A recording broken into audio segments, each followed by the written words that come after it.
आप सभी का वापस से स्वागत है। वापस हम लोग जैसा बोला कि हम 2024 का पेपर सॉल्व कर रहे हैं, उसी सीरीज़ का ये 6th वीडियो है जहां पर हम 47 क्वेश्चन से शुरू करेंगे। 47 क्वेश्चन एक्चुअली 47 क्वेश्चन हमारा कंप्लीट हो चुका था। हम नेक्स्ट क्वेश्चन से शुरू करेंगे जिसमें हमने फिक्स कैपिटल और वर्किंग कैपिटल के बीच में डिफरेंस समझा था और कैसे इस क्वेश्चन को अप्रोच कर सकते हैं वो भी समझा था। ठीक है, और अगर आपको भूल गए हो तो रिवीजन के लिए इसमें लॉजिक लगता है जिससे n-2 अप्रोच, जिसकी वजह से इसमें आंसर क्लियर कट आंसर जो तुम्हारा इजीली आंसर आ जाएगा। ठीक है, नेक्स्ट की तरफ बढ़े तो नेक्स्ट वाला जो क्वेश्चन है वो 48 क्वेश्चन है। 48 क्वेश्चन में हालांकि बहुत ज़्यादा इंटरप्रिटेशन वाला क्वेश्चन था जिसमें डेफिनेशन पूछी थी पर्टिकुलरली मेटावर्स की, जिसमें बोला था कि an interoperable network of 3D virtual worlds that can be accessed simultaneously by the millions of the users who can accept property right over the virtual land। यहाँ पर प्रॉपर्टी राइट्स देखकर बहुत सारे इंडिविजुअल्स ने क्रिप्टो करेंसी को लगा दिया था कि मोस्ट प्रोबेबली क्रिप्टो करेंसी उसके रिगार्डिंग होगा, पर हाउएवर इसका आंसर मेटावर्स था। और आप अगर मुझसे पूछोगे कि इसमें कोई ट्रिक यूज़ हो रही तो नहीं, मेटावर्स उस टाइम पे काफ़ी ज़्यादा न्यूज़ में था और पॉपुलर था, इसलिए पूछा गया था। मेटावर्स के आने वाले अप्रोचेस में हो सकता है कि आगे इसके रिगार्डिंग भी क्वेश्चन पूछे जा सकते हैं। Okay, let me give you a full screen. हाँ, नाउ बेटर। ठीक है, 49th क्वेश्चन की तरफ पढ़ते हैं। 49th क्वेश्चन में ये बोला गया था कि that rules impose by reserve bank of India while trading foreign bank, उसके रिगार्डिंग कुछ स्टेटमेंट पूछे गए थे। That there is no minimum capital requirement for wholly own bank subsidies in India. भाई नो मिनिमम कैसे हो सकती है? एक पर्टिकुलर मिनिमम कैपिटल रिक्वायरमेंट तो होगी ना, ताकि आप एक बैंक को स्टैब्लिश कर सको जो कि होल्ली सब्सिडरी हो। उस नेचर की बैंक को स्टैब्लिश करने के लिए आपको एक पर्टिकुलर अमाउंट ऑफ कैपिटल की रिक्वायरमेंट होती है, जो कि यहाँ पे लिखा हुआ है कि आपको 500 करोड़ की रिक्वायरमेंट होती है। तो उसकी वजह से ये स्टेटमेंट इनकरेक्ट हो जाएगा। क्योंकि पहला स्टेटमेंट इनकरेक्ट हो गया है तो मेरे हिसाब से आप अपनी अप्रोच ऐसे ही रखना कि अगर फर्स्ट इनकरेक्ट हो गया तो मोस्ट प्रोबेबली सेकंड करेक्ट होगा। मैं पॉजिटिव वे में ही लूँगा उसको। लेकिन यहाँ पर लिखा था कि that the 4 wholly owned banking subsidiaries in India at least 50% of the board members should be Indian nationals। यहाँ पर मोस्ट ऑफ लोगों को लगा था कि ये वाला जो स्टेटमेंट है वो करेक्ट होगा, लेकिन ये वाला स्टेटमेंट इनकरेक्ट था। जरूरी नहीं है कि जो बोर्ड के मेंबर हो इंडियन नेशनल्स हो, पर वो लोग PIO people of Indian origin भी हो सकते थे। इसीलिए ये वाला जो स्टेटमेंट है ये भी इनकरेक्ट हो जाएगा और इसका एक्चुअल आंसर जो है वो डी आएगा। हालांकि यूपीएससी के आंसर की से पहले मोस्ट ऑफ लोग यही इंटरप्रिटेट कर रहे थे कि फर्स्ट और सेकंड में से सेकंड वाला जो करेक्ट होगा, और आपकी अप्रोच भी यही रहेगी कि अगर 2 स्टेटमेंट दिए हुए हैं और उसमें से एक स्टेटमेंट को मैंने लॉजिक से, नॉलेज से या रैशनल से अगर इनकरेक्ट कर दिया है तो मैं सेकंड वाली जो स्टेटमेंट है उसको मोस्टली पॉजिटिव वे में लूँगा और उसको करेक्ट ही करूँगा। भले 1-2 क्वेश्चन गलत होंगे, लेकिन मोस्ट प्रोबेबली अगर आप एक अप्रोच को फॉलो करोगे तो आप नेट पॉजिटिव में रहोगे। ठीक है, नेक्स्ट क्वेश्चन की तरफ चलेंगे। नेक्स्ट क्वेश्चन 50th क्वेश्चन है जिसमें CSR के बारे में पूछा है। CSR बहुत ज़्यादा फेमस टॉपिक है। अगर आपने थोड़ा बहुत भी बिजनेस के रिगार्डिंग, कॉमर्स के रिगार्डिंग, थोड़ी बहुत भी इकोनॉमी में अंडरस्टैंडिंग ली है तो आपको पता होगा कि CSR क्या होता है। बड़ी बड़ी जो कंपनीज होती है ना, उनको ऊपर सोशल रिस्पॉन्सिबिलिटीज़ को ऊपर लाइक छोटे मोटे प्रोग्राम करवाना, अचीव करना, NGOs खोलना, ये सब उनकी रिस्पॉन्सिबिलिटी होती है। तो गवर्नमेंट इनके लिए एक रूल क्रिएट करता है जिसको बोलते हैं कॉर्पोरेट सोशल रिस्पॉन्सिबिलिटी, जिसके अकॉर्डिंग आपको एक पर्टिकुलर अमाउंट ऑफ रेवेन्यू जो आपका कंपनी का होता है वो आपको स्पेंड करना पड़ेगा सोसाइटी के टुवर्ड, सोसाइटी के वेलफेयर के टुवर्ड। इसी को हम CSR बोलते हैं। ये एक बेसिक आइडिया था। बेसिक आइडिया सबको इसका बेसिक नॉलेज आइडिया होना चाहिए, वरना नाम से भी आप पढ़ ही सकते हो कि कॉर्पोरेट सोशल रिस्पॉन्सिबिलिटी मतलब जो कॉर्पोरेट कंपनीज होती है उनकी सोशल रिस्पॉन्सिबिलिटीज़ क्या होती है, यही इसमें बताया गया। भाई डेफिनेशन की ज़रूरत ही नहीं है, आप नाम में देखो, कोई नाम में क्लियर दिखा हुआ है कि भाई कॉर्पोरेट सोशल रिस्पॉन्सिबिलिटी, जो कॉर्पोरेट्स होती है, बड़ी बड़ी कंपनीज होती है, उनकी सोशल रिस्पॉन्सिबिलिटी क्या होती है। तो फर्स्ट वाला स्टेटमेंट पढ़ते हैं दैट कि उसमें लिखा हुआ है the CSR rules specify that expenditure that benefit the company directly or it employ will be not considered CSR। For sure अगर जियो की कंपनी कोई ऐसी बेनिफिशियल स्कीम ला रही है जो उनके खुद के जो एम्प्लॉयज़ होते हैं उनको फ़ायदा देती है तो CSR में नहीं गिनाया जाएगा ना। वो तो आप खुद की कंपनी में ह्यूमन रिसोर्सेज को इंक्रीज़ करने के लिए या किसी भी वे में अपनी कंपनी के लिए फ़ायदे के लिए यूज़ करो, तो वो CSR कैसे गिनाएगा? तो ये पॉजिटिव है। भले स्टेटमेंट नेगेटिव है लेकिन इसको एसेंस निकल रहा है वो पॉजिटिव है, तो ये करेक्ट है। सेकंड वाले स्टेटमेंट में क्या लिखा है? सेकंड वाले स्टेटमेंट में लिखा है जो CSR है वो कोई भी एक पर्टिकुलर अमाउंट मेंशन नहीं करती है। ये कितना नेगेटिव स्टेटमेंट है। यहाँ पर भी आपने वही चीज़ किया कि भाई कोई भी मिनिमम कैपिटल अमाउंट रिक्वायरमेंट में नहीं है। नीचे भी आपने वही सेम चीज़ करी कि भाई कोई भी पर्टिकुलर जो अमाउंट है वो स्पेंडिंग में CSR की एक्टिविटी में वो रूल में है ही नहीं। ऐसा कैसे हो सकता है? एटलीस्ट 1% या कोई भी एक पर्टिकुलर अमाउंट तो मेंशन होगा ही ना। वरना ऐसे तो कंपनी जो है तो 0.1% खर्चा कर देंगे अपने जो भी रूल्स, जो भी उनकी ग्रोथ है, जो भी उनको पैसा मिला, नेटवर्थ है, उनका पर्टिकुलर अमाउंट वो एक डिसाइड होना चाहिए। वरना कल को जाके जियो बोला भाई मैंने तो 0.1% यानी 10 रुपये खर्चा कर दिया वो मार्केट में, तब तो मेरा भी CSR हो गया, कंप्लीट हो गया, मेरा CSR का जो भी कोटा था वो कंप्लीट हो चुका है, तो वो इनकरेक्ट हो जाएगा। ठीक है, इसी हिसाब से सेकंड वाली स्टेटमेंट इनकरेक्ट हो जाएगी और आपका आंसर 1 ओनली आ जाएगा। अगर सेकंड स्टेटमेंट को इनकरेक्ट किया है तो जैसा मैंने बोला हमारी अप्रोच ये रहेगी कि अगर 2 स्टेटमेंट है, एक स्टेटमेंट को अगर मैंने इनकरेक्ट कर दिया तो सेकंड वाली स्टेटमेंट को मैं पॉजिटिव वे में लूंगा और उसको करेक्ट मानूंगा, इसी वजह से ये वाली करेक्ट हो जाती है। ठीक है, CSR कौन कौन सी कंपनी में लगता है जिसकी नेटवर्थ 500 करोड़ से ज़्यादा होती है, टर्नओवर 1000 करोड़ से ज़्यादा होता है, प्रॉफिट एटलीस्ट 5 करोड़ से ज़्यादा होता है, 2% आपको उसमें से शेयर करना पड़ता है, इसको CSR बोलते हैं। ये सब मैं क्यों बता रहा हूँ, क्योंकि हो सकता है मोस्ट प्रोबेबली अगले ईयर भी CSR से रिगार्डिंग या CSR के आसपास कोई क्वेश्चन पूछ ले, क्योंकि क्वेश्चन रिपीट होते हैं। ठीक है, नेक्स्ट क्वेश्चन की तरफ चलेंगे। नेक्स्ट क्वेश्चन है 51 क्वेश्चन।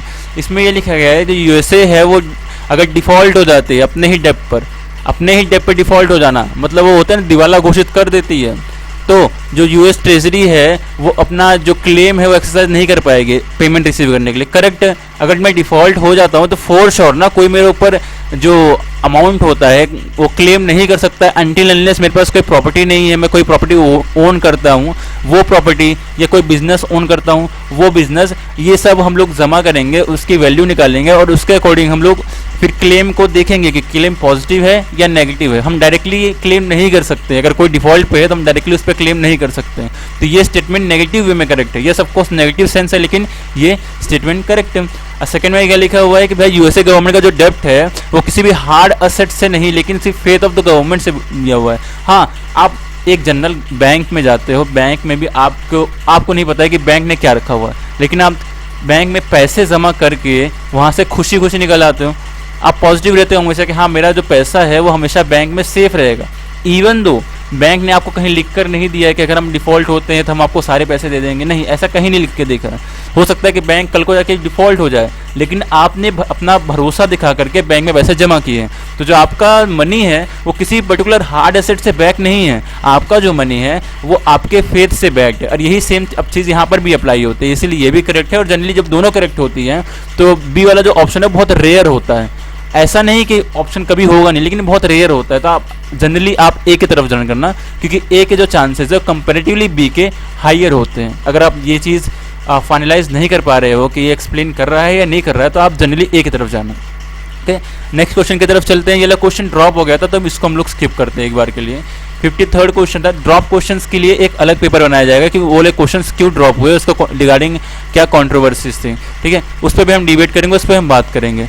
53rd क्वेश्चन की बात करें तो 53rd में डिजिटल रुपीज़ के बारे में बात किया। डिजिटल रुपी उस टाइम पे बहुत ज़्यादा फेमस कॉन्सेप्ट था, बहुत ज़्यादा वो एकदम न्यूज़ में चल रहा था क्योंकि उस टाइम पे न्यू लॉन्च हुआ था, इसलिए डिजिटल रुपीज़ के बारे में उस टाइम पे पूछा था।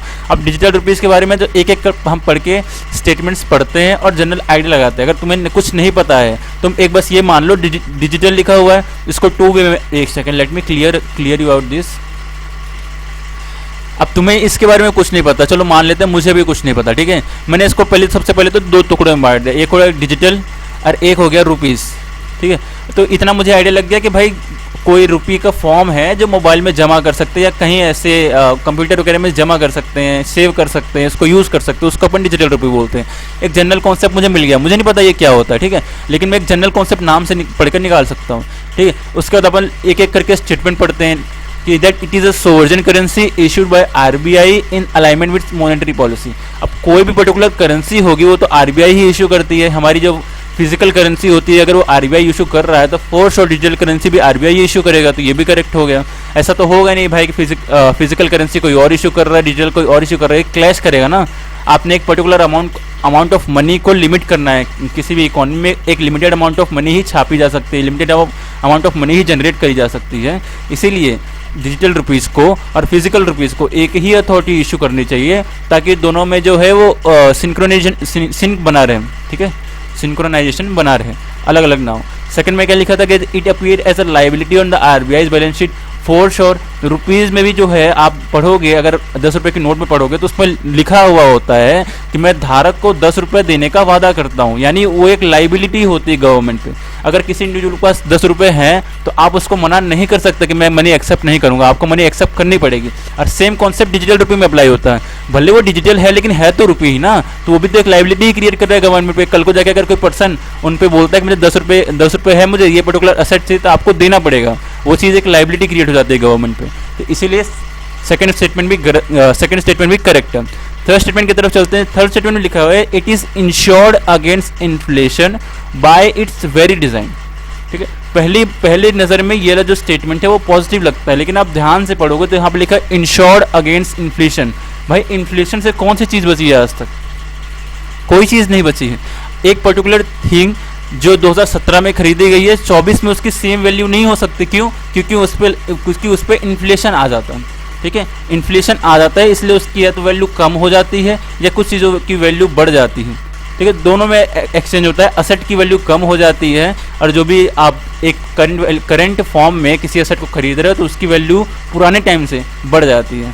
लेकिन आप एक जनरल आइडिया लगाओगे कि 10 रुपये के जो है 10 रुपये आज है तो 10 रुपये कल भी होगा, लेकिन क्या ये पर्टिकुलर चीज़ इन्फ्लेशन से इंडेक्स्ड है? नहीं। आज 10 रुपये में आप 10 टॉफीज़ खरीद सकते हो, लेकिन कल क्या आप 10 रुपये में 10 टॉफीज़ खरीद पाओगे? कोई गारंटी नहीं है। हो सकता है कल टॉफीज़ के भाव बढ़ जाए, तो वो चीज़ पॉसिबल नहीं है कि जो रुपीज़ है या कोई पर्टिकुलर चीज़ जो रुपये से रिलेटेड है वो इन्फ्लेशन से बचा रहे, तो ये चीज़ इम्पॉसिबल हो जाएगी। इसलिए हम इस चीज़ को इनकरेक्ट कर देंगे। और यहाँ पर मुझे नहीं पता क्या चीज़ है, डिजिटल रुपये के बारे में नहीं पता, या फिर मुझे ये भी नहीं पता कि यहाँ पर मैं कैसे अप्रोच करूँ, पर एक मैंने बेसिक आइडिया लगाया ना कि डिजिटल रुपये यानी रुपये का ही कोई फॉर्म होगा, और रुपये अगर इन्फ्लेशन से इंडेक्स्ड नहीं होता है यानी डिजिटल रुपये भी नहीं होगा।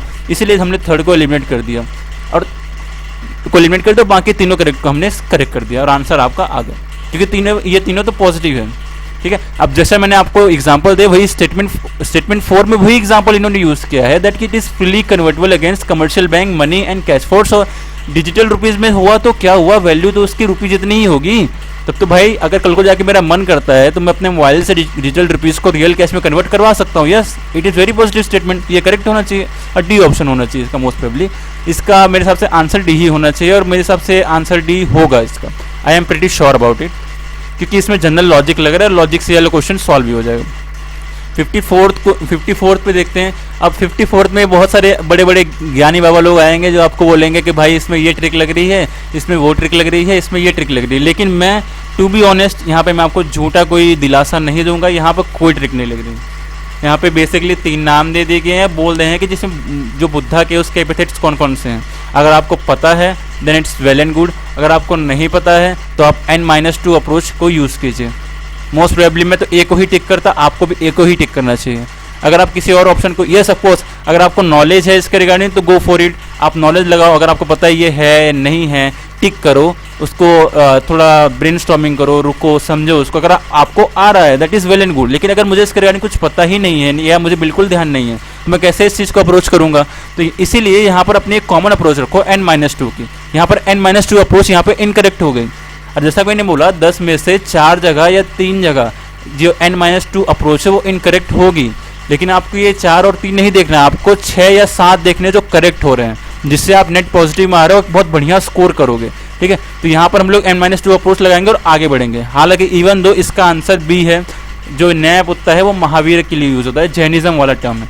ये आपको पता था तो ठीक है, वरना आप इस क्वेश्चन को या तो लीव कर दीजिए। अगर आपको ऐसा डाउट है कि हो सकता है 2 हो तो आप लीव कर दीजिए, या तो आप N-2 अप्रोच का यूज़ कीजिए ताकि आपका पथ क्लियर रहे, आप एक वे में पेपर को अप्रोच करें। कुछ भी नहीं कि कहीं कुछ भी लगा दे, कहीं कुछ भी नहीं, एक वे में अप्रोच करना है पेपर। ठीक है, नेक्स्ट क्वेश्चन की तरफ चलते हैं।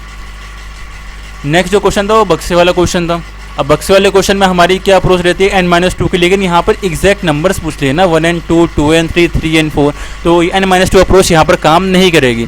N-2 अप्रोच वहीं पर काम करेगी जहाँ पे ओनली 1, ओनली 2, ओनली 3 वाले यानी ओनली वाले जो ऑप्शंस होंगे वहीं पर आपकी N-2 अप्रोच यूज़ होगी। लेकिन यहाँ पर ओनली वाले ऑप्शंस नहीं हैं, इसलिए यहाँ पे N-2 अप्रोच नहीं होगी। ये प्योरली नॉलेज बेस्ड क्वेश्चन है, प्योरली नॉलेज बेस्ड क्वेश्चन है, क्योंकि इसमें अगर आप किसी तरीके से अंदाज़ा लगा लेते हो कि 4 में से 2 करेक्ट है तो कौन से 2 करेक्ट है आपको वो भी बताना पड़ेगा, जिस वजह से ये प्योरली मैं तो बोलता हूँ ये 100% नॉलेज बेस्ड क्वेश्चन है। अगर आपको आ रहा है तो ठीक है, वरना ऐसे क्वेश्चन जनरली डिज़ाइन इसलिए किए जाते हैं तो आप इनको लीव कर दो। एग्जामिनर चाहता है कि आप ऐसे क्वेश्चंस को अटेम्प्ट करो। देखो उसने उड़ीसा की जगह यहाँ पे उड़ीसा लिख दिया है, ठीक है, इवन दो यहाँ पे बंगाल है, ठीक है, ट्रेडिंग पोर्ट करेक्ट है यहाँ पे। अब हो सकता है आपको ये ध्यान आया कि भाई चंद्रकेतुगढ़ तो एक ट्रेडिंग पोर्ट है, लेकिन आपको ये थोड़ी ध्यान है कि वो उड़ीसा में है या बंगाल में है। हो सकता है कुछ लोगों को ध्यान हो, लेकिन क्या आपको इन सब के बारे में पता है वही सेम चीज़? नहीं। ऐसे क्वेश्चन जो है वो एग्जाम में इसलिए रखे जाते हैं ताकि आप उनको लीव कर दो, ये छोड़ दो। अब तक हमने 1 या 2 ही क्वेश्चन छोड़े हैं और पूरे पेपर में आपको 90 to 95 ही अटेम्प्ट करने हैं। आपको 5 से 10 क्वेश्चन छोड़ने ही पड़ेंगे, क्योंकि वो क्वेश्चन क्रिएट ही इसलिए किए जाते हैं ताकि आप उनको छोड़ दो। और ये भी आपको अप्रोच क्लियर रखनी है कि मुझे कितने अटेम्प्ट करने हैं, कितने छोड़ने हैं। आप अगर एग्जाम टाइम पे डिसाइड करो कि मैं इतने छोड़ूंगा तो वो चीज़ इनकरेक्ट होगी। आपको पहले से ही अपनी अप्रोच क्लियर रखनी है कि मैं 90-95 अप्रोच करूंगा। अगर उसमें से कुछ ऐसे क्वेश्चन आते हैं तो फिर मुझे उसकी तरफ जाना पड़ेगा, मुझे ब्लाइंडली गेस करना पड़ेगा अगर मुझे कुछ नहीं आ रहा है तो, ठीक है। ये भी प्योरली नॉलेज बेस्ड क्वेश्चन है, ये ऊपर वाला और ये नीचे वाला दोनों प्योरली नॉलेज बेस्ड क्वेश्चन है, जैसा कि मैंने पहले बोला, ठीक है। सॉरी, नेक्स्ट क्वेश्चन की तरफ चलेंगे। नेक्स्ट क्वेश्चन में मेडिवल इंडिया के बारे में बात किया गया है। जहाँ पे मेडिवल इंडिया आ गया मतलब समझ लो 4 और होता है, हिस्ट्री का ही क्वेश्चन है, ठीक है। और हिस्ट्री के क्वेश्चन में एक चीज़ तुम गांठ बांध के रख लो या फिर तुम रूल बुक में लिख लो, विजयनगर के रिगार्डिंग कोई क्वेश्चन हो, विजयनगर के किसी राजा के बारे में, कृष्णदेवराय हो या कृष्णदेवराय सेकंड हो, कोई भी एक राजा के बारे में हो तो वो जनरली करेक्ट होता है। ऐसा क्यों होता है? इसके पीछे भी एक लॉजिक है। यूपीएससी का जो फेवरेट टॉपिक है, सिलेबस जो मेंशन है उसमें से एक विजयनगर भी है। विजयनगर के रिगार्डिंग कंटिन्यूसली उसके रिवॉल्विंग क्वेश्चंस पूछे गए हैं, उसके रिगार्डिंग हर साल एक नए क्वेश्चन उसके रिगार्डिंग पूछा ही जाता है, एक से ज़्यादा क्वेश्चन पूछे जाते हैं, ठीक है। इसमें रूलर ऑफ मिडिवल, इसमें लिखा है that who of the particular ruler of medieval India gave permission to Portuguese to build fort at Bhatkal, ठीक है। एक पर्टिकुलर प्लेस का नाम दे दिया गया, यहाँ पर पोर्चुगीज को जो फोर्ट बिल्ड करने की जो परमिशन थी वो किसने दी थी, ठीक है। अगर आपने ये चीज़ पढ़ी है, आपको ये चीज़ ध्यान है, पढ़ना ज़रूरी नहीं है, आपको ये चीज़ उस टाइम पे एग्ज़ाम प्रेशर में ध्यान आए ये ज़रूरी है, जो कि बहुत सारे लोग भूल जाते हैं, टेंशन के बारे याद नहीं आता है या अप्रोच करने में वो दिक्कत आती है। तो ऐसे में आपको क्या करना है, जैसा मैंने बोला कि विजयनगर, अब विजयनगर किंगडम में मेनली कृष्णदेवराय जो होता है, अगर ये ऑप्शन में है तो अगर आपको कुछ नहीं आ रहा है और आपको अप्रोच करना है क्वेश्चन को तो आप इन दोनों के रिगार्डिंग चल सकते हो। अगर हिस्ट्री का क्वेश्चन है तो रिमेंबर द थिंग कि क्वेश्चन हिस्ट्री का होना चाहिए, मिडिवल इंडिया के सराउंडिंग होना चाहिए, तब जनरली आंसर में विजयनगर या कृष्णदेवराय या ऐसे प्रोमिनेंट राजाओं का नाम छुपा हुआ होता है, ठीक है। और आप अगर एक दूसरे, चलिए ये एक अप्रोच होगी इस क्वेश्चन को अप्रोच करने के लिए। अब कुछ बोलेंगे सर मुझे भरोसा नहीं है इस पर, तो मैं कौन से अप्रोच यूज़ करूँ? अगर तुम्हें इस अप्रोच पे भरोसा नहीं है तो मैं तुम्हें दूसरी अप्रोच बताता हूँ। अब तुम बताओ, तुमने यूसुफ आदिल शाह के बारे में कितना पढ़ा है, मोहम्मद शाह थड़ के बारे में कितना पढ़ा है, नरसिम सुलवा के बारे में कितना पढ़ा है? अब बताओ तुमने कृष्णदेवराय के बारे में पढ़ा है या नहीं पढ़ा है? अगर मैं ग्रुपिंग करने जाऊँ तो मैं इसको नॉन लिखूंगा कि हाँ ये मुझे पता है, मैं इसको लिखूंगा मेरे रिगार्डिंग मेरे नॉलेज में अननोन, या फिर मुझे उसके बारे में ज़्यादा नहीं पता जितना कृष्णदेवराय के बारे में पता है। इसके बारे में भी लिखूंगा ये भी अननोन है, ये भी लिखूंगा तो ये भी अननोन है। यानी 3 के ग्रुप में क्या रहा है, अननोन आ रहा है, लेकिन यही एक पर्टिकुलर नाम है ये नॉन है जिसके बारे में हमने बहुत ज़्यादा पढ़ा हुआ है कृष्णदेवराय के बारे में, तो मैं इसी को टिक करूंगा।